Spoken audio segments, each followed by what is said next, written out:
చెలి మనసే శివధనుసైనది తొలి చూపుల వశమైనది వలపు స్వయంవరమైనప్పుడు గెలువనిది ఏది ఒక బాణము ఒక భార్య అన్నది శ్రీరాముని చిరయసమైనది శ్రీవారు వరమిస్తే సిరులన్నీ నావి తొలి చుక్కవు నీవే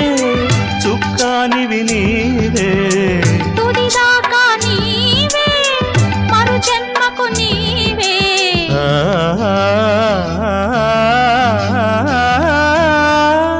జానకి కలగనలేదు రాముని సతి కాగలనని ఏనాడు రాముడు అనుకోలేదు జానకి పతి కాగలనని ఆనాడు